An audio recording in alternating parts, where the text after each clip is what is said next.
When most people think of Scotland's long struggle for independence, they picture William Wallace raising his sword, the cry of freedom echoing across misty hills, or desperate battles fought against impossible odds. Yet the true turning point, the moment that shifted the destiny of an entire nation, came not with Wallace, but with another figure, Robert the Bruce. He was not only a warrior king, but also a survivor, a tactician, and a man who carried the hopes of his people in the darkest of times. Against all odds, he stood against one of the greatest armies in Europe, and through cunning and courage changed the course of Scottish history forever. This is the story of Bannockburn, the battle that forged a legend and secured Scotland's independence. The year was 1314, and just outside the town of Stirling, on the rolling fields cut through by a small stream called the Bannockburn, two armies gathered.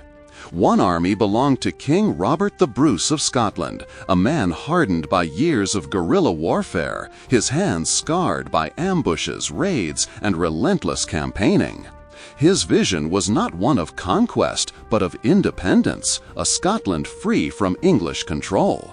Facing him was Edward II of England, wielding the strength of a mighty kingdom and leading one of the largest armies Europe had ever seen.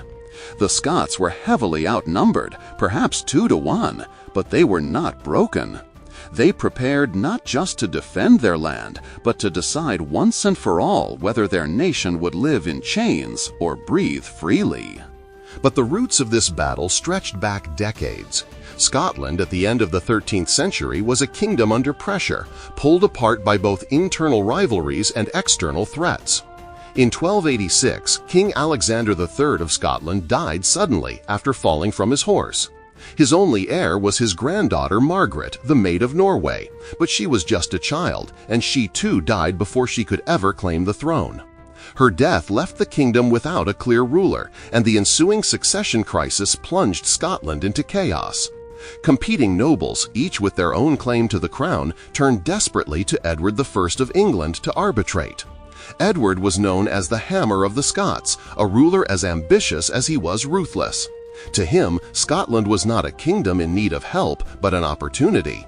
He supported John Balliol as king, but Balliol was reduced to little more than Edward's puppet, a king in name only while England treated Scotland as a vassal state. The humiliation of this arrangement sparked rebellion. In 1297, William Wallace and Andrew Murray led the first great uprising, rallying the Scots to victory at the Battle of Stirling Bridge. That triumph, however, was fleeting. A year later, Edward I struck back with overwhelming force, crushing Wallace at Falkirk.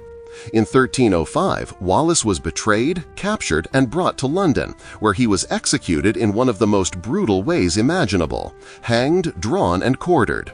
To the English crown, he was a traitor. To the Scots, he became a martyr. His death did not extinguish the flame of resistance, it only fanned it. Among those stirred by Wallace's defiance was Robert Bruce. A grandson of one of the original claimants to the throne, Bruce had ambition of his own. In 1306, he made his boldest move yet, killing his rival John Comyn inside a church. For that act, he was excommunicated by the Pope, branded an outlaw by England, and hunted like a criminal. At first, his cause looked doomed. Defeated in battle, forced into hiding, his followers scattered, Robert seemed destined for the same fate as Wallace. Yet unlike Wallace, he survived. Piece by piece, castle by castle, village by village, Bruce clawed back power. He burned fortresses that could not be held, denying them to the enemy. He avoided open battles he could not win, instead harassing English forces with ambushes, raids, and scorched earth tactics. Slowly, patiently, he rebuilt the fight for independence.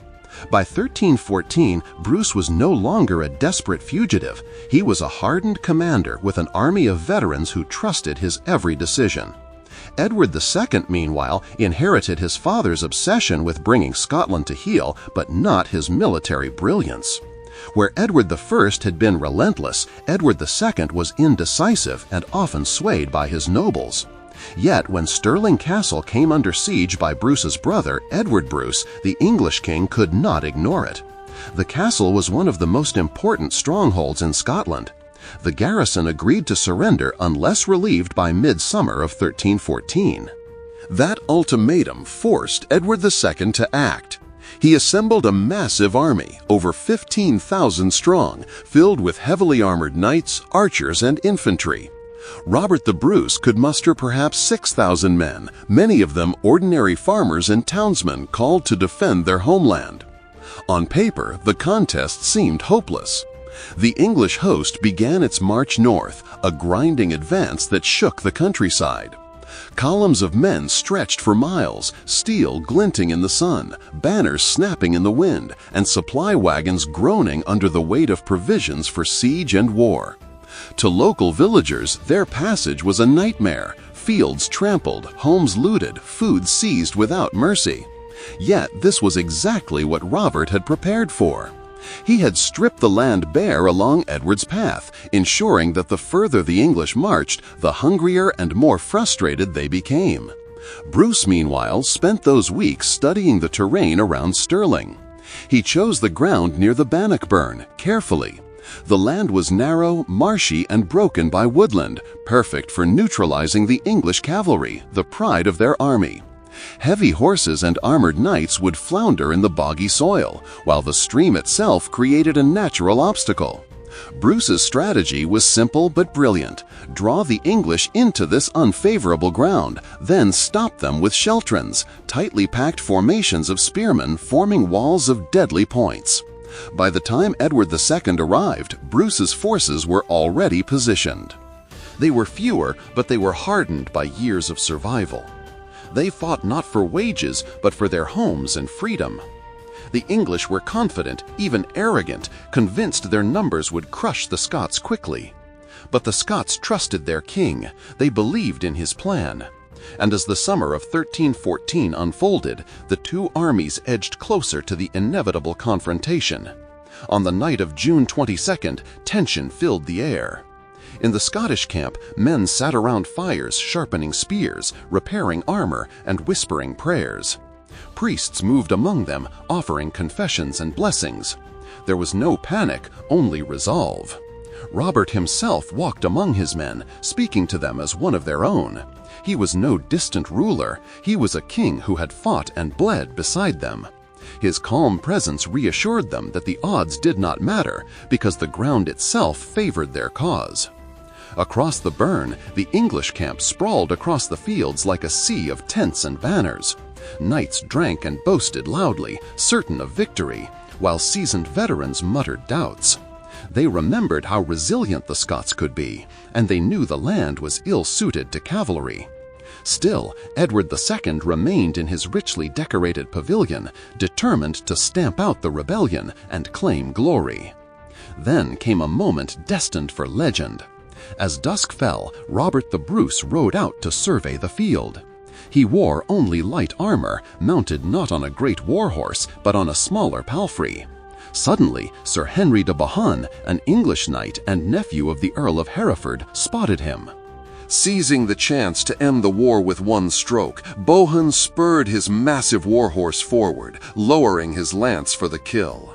The charge was fast and furious, the ground thundering beneath pounding hooves. Bohun's lance aimed directly for Bruce's chest. But at the last instant, Robert swerved aside, rose in his stirrups, and brought his battle-axe crashing down on Bohun's helmet. The weapon split the knight's skull in two, killing him instantly. So fierce was the blow that Bruce's axe shattered in his hands. For a heartbeat, there was silence. Then the Scottish ranks erupted in a roar of triumph. Their king had faced down an armored knight in single combat and won. Not just won, but done so with calm precision that electrified his men. To them, it was a sign. Robert the Bruce was not only their leader, he was the living embodiment of their fight for freedom. The spirit of Bannockburn had been set alight. As night descended upon the fields of Bannockburn, a heavy unease blanketed both armies. The Scottish soldiers looked to the death of Henry de Bohun as a sign from heaven itself. His fall beneath the axe of Robert the Bruce was not just a moment of triumph, but a symbol, a divine signal that perhaps God stood with them in the desperate struggle ahead. For the English, however, the loss was a humiliation. It reminded them with painful clarity that the enemy they faced was no ragged band of rebels to be swept aside, but men hardened by years of resistance and led by a king who inspired loyalty through both courage and cunning. The camps settled into uneasy silence. Across the Scottish lines, torches flickered like restless stars, while priests moved quietly among the men, whispering blessings, prayers, and words of comfort. On the English side, nobles lifted cups of wine, toasting to a victory they assumed was inevitable. Horses shifted and snorted in the pickets. Armor clattered softly as men checked straps and buckles, and the night became a long vigil. Everyone knew what dawn would bring: blood, chaos, and the judgment of history. When morning came on June 23, 1314, the fields of Bannockburn stirred to life. The cries of men, the stamping of restless horses, and the first glint of the sun across polished steel transformed anticipation into action. Robert the Bruce had chosen his ground with careful precision, and now his plan revealed itself. The Scots emerged from the cover of the woods and stood upon the open field in disciplined schiltrons, dense formations bristling with long spears and pikes that shone like a forest of iron. These were not the disorganized militias of old, but seasoned fighters who had endured years of guerrilla warfare. They marched forward not as prey to be hunted, but as a proud and defiant army ready to stand face to face against one of the mightiest kingdoms in Europe. The English king, Edward II, confident in the weight of his vast army, unleashed the first blow. Columns of armored knights moved into position for a cavalry charge, their war horses pawing the earth impatiently as lances were lowered into place. The thunder of hooves soon rolled across the fields like a storm, dust rising in great clouds as the glittering tide of steel advanced with terrifying force. The sound of their battle cries pierced the air, echoing with confidence born of centuries of dominance. But the Scots stood firm. The front ranks leveled their pikes, planting their feet deep in the soil, waiting for the impact. Then came the collision. The earth trembled beneath the impact of thousands of pounds of horse and armored knight smashing into an unyielding wall of spears. Horses reared, impaled upon the bristling forest of steel. Riders were flung from their saddles, crushed beneath the weight of their own mounts. The English charge, long believed unstoppable, broke upon the Scots like waves against a cliff. Panic spread through the cavalry as momentum faltered and the charge dissolved into chaos.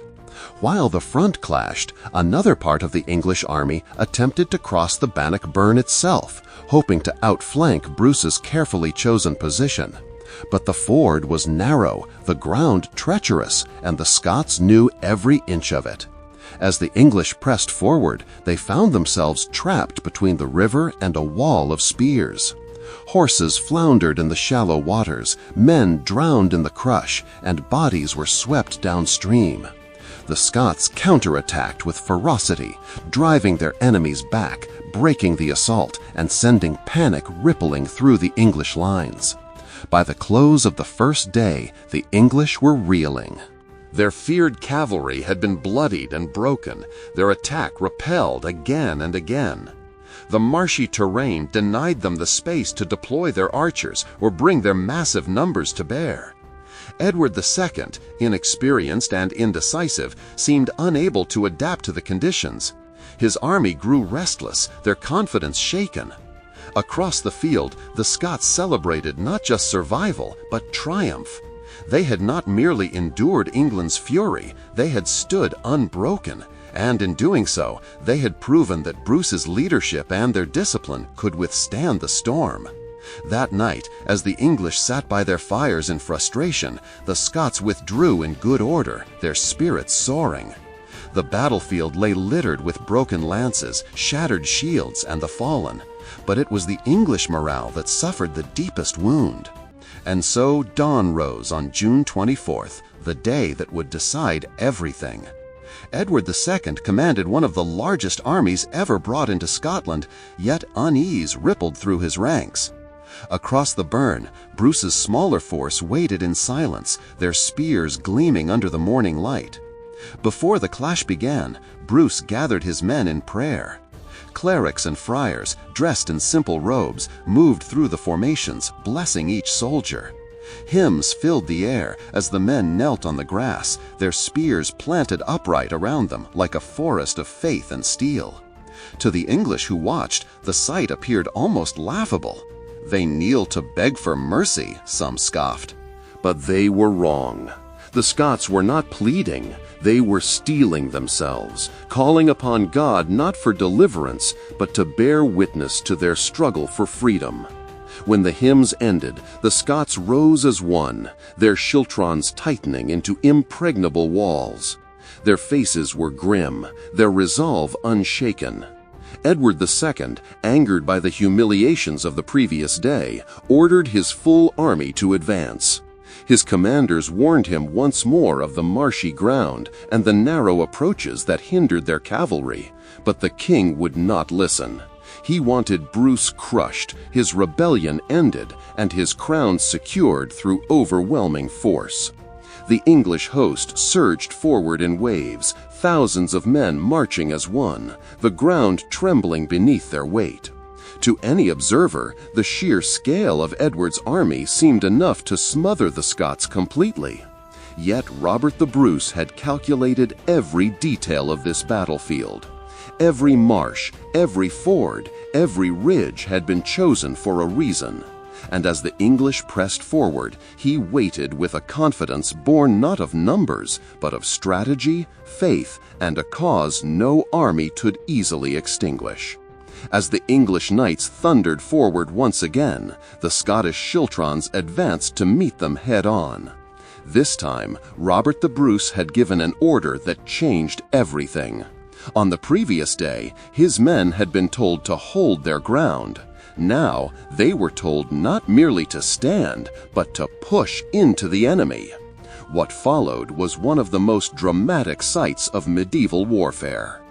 Dense blocks of spearmen, tight formations bristling like living hedgehogs, moved steadily across the field. Every step forward pressed a wall of sharpened pikes into the path of the English knights. Horses, normally the unstoppable engine of chivalric warfare, shrieked and balked in terror at the advancing spears, throwing their armored riders helplessly into the mud. Those knights who dared to charge recklessly were impaled, crushed beneath the crush of men, or pulled down by Scottish infantry and dispatched on the ground. The English longbowmen, feared across Europe and decisive in countless battles, could not even bring their bows to bear. Trapped behind their own cavalry and pressed tightly by the Scottish advance, they had no clear line of fire. Their great weapon, the bow, became useless in the chaos. The very size of Edward's massive host was now turning against itself. On the narrow battlefield, the English had little room to maneuver. Packed shoulder to shoulder, men-at-arms, knights, and horses were pressed together so tightly that retreat was nearly impossible. The Scots continued their relentless march, spear meeting shield, pike pushing through armor. Panic began to ripple through the English ranks as formations started to crumble beneath the unyielding Scottish assault. Then, as if the pressure alone were not enough, came the moment that broke English morale entirely. From the hills surrounding the battlefield, a wave of camp followers, cooks, grooms, servants, and others who had trailed with the Scottish army charged down into the fray. They were armed with little more than makeshift weapons, farm tools, and banners, but to the exhausted English, it looked like fresh reinforcements pouring into the fight. What had already been fear turned instantly into full-scale panic. Knights abandoned their formations and trampled their own infantry in their desperate attempt to escape. Men rushed toward the Bannockburn, the stream that cut through the battlefield, but the waterway became a death trap. Horses and men alike drowned in its rushing waters as they tried to cross in blind terror. Even King Edward II himself was nearly captured in the collapse. He was forced to flee with only a small retinue for protection, his once mighty host disintegrating behind him. Riding north, he sought refuge at Stirling Castle, the very stronghold that had drawn both armies to this battlefield. But the castle's governor, Sir Philip de Mowbray, refused him entry, knowing the fortress was already doomed to surrender. Humiliated, the king pressed on, barely escaping with his life as he made his way to Dunbar, and from there back to England in disgrace. The mighty English army, once tens of thousands strong, had shattered in a single day. When the fighting ended, the field belonged to the Scots. All around, the ground was littered with the dead and dying. Thousands of English knights and soldiers lay broken. Others had been captured and would later be ransomed for enormous sums, bringing a wave of wealth into Scotland.